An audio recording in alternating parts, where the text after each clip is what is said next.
Across North America, fewer and fewer hunters are getting a chance to pursue big game like moose, elk, or even deer. In many areas, moose draws have become so limited that hunters wait years, sometimes decades, just for a chance to hunt one. You apply, you hope, and you lose again. Meanwhile, predator numbers are climbing, calf survival is dropping, and herd populations continue to struggle. But what if there was a way to reverse that trend? What if you could increase your odds of getting a coveted moose or elk tag by helping the herd survive? Let's talk about an idea that could make a real difference, not just for individuals, but for the animals concerned as well. Imagine this. You legally harvest a predator like a wolf or a bear, and in return, you boost your chances in the next draw for moose, elk, or deer. Not a requirement, not a rule, just a reward for those who are doing a bit extra in the way of wildlife management. Predator hunting and trapping isn't cheap. Gas, gear, time, effort, it all adds up, and there's often no meat to show for it at the end.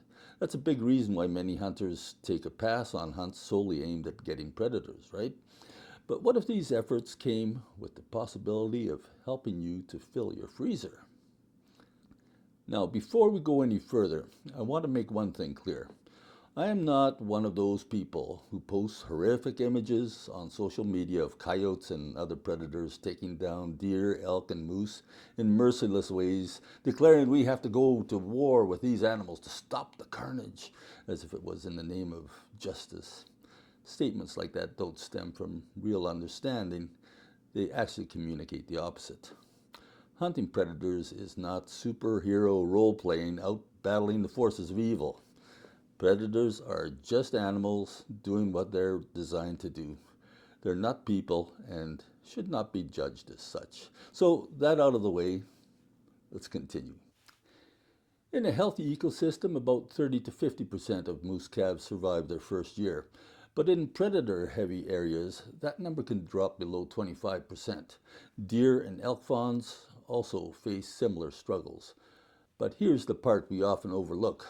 Surviving the first year isn't the finish line. Most ungulates, moose, elk, deer, aren't mature enough to reproduce or be hunted until they're 2 to 3 years old. That means survival beyond the first year is just the beginning. Let's take moose for an example. Out of 100 calves born in a high predation zone, maybe 25 survive the first year. Of those, about 15 will make it to reproductive age, and only 10 or fewer will survive long enough to be considered huntable. That's just 10 out of a starting number of 100. A single bear, especially in spring, can take 10 or more calves in one season.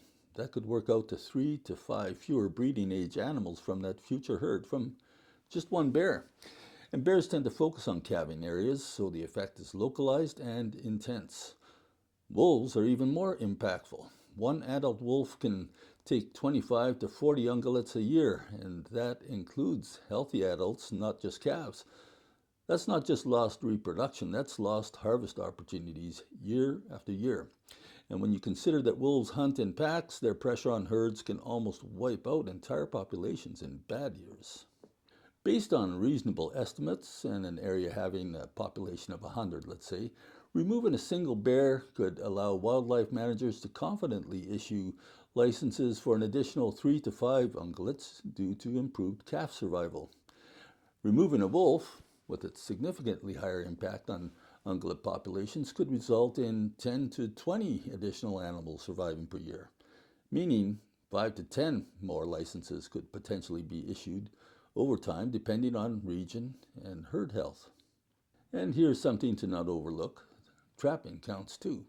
In remote areas, especially during winter, trapping is the most efficient way to manage wolves. So whether you harvest with a rifle or snares, it all adds up to the same outcome. More calves and fawns surviving long enough to matter.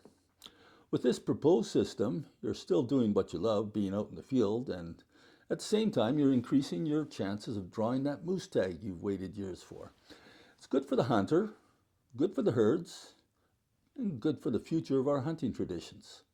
Such a system could be tiered. For instance, one predator you take, maybe a modest bump in draw odds.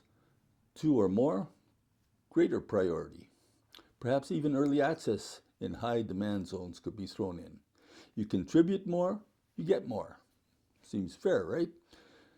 Please note that this is not about eliminating predators from the landscape. It's about keeping a balance, the kind of balance that lets moose, elk, and deer populations thrive while also giving us a fair chance to harvest them. What do you think? Should hunters and trappers who help manage predators be rewarded with better odds in the draw? What do you agree or disagree? Let me know your thoughts in the comments. If this idea makes sense to you, please click like, subscribe, and turn on notifications so you won't miss future videos like this. And even do that even if you don't agree with me, okay? And if you'd like to help support the Way to Native Chronicles, hit that super thanks button or use Buy Me a Coffee link in the description.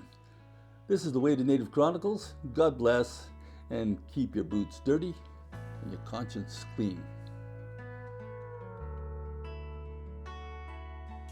Did you like this video?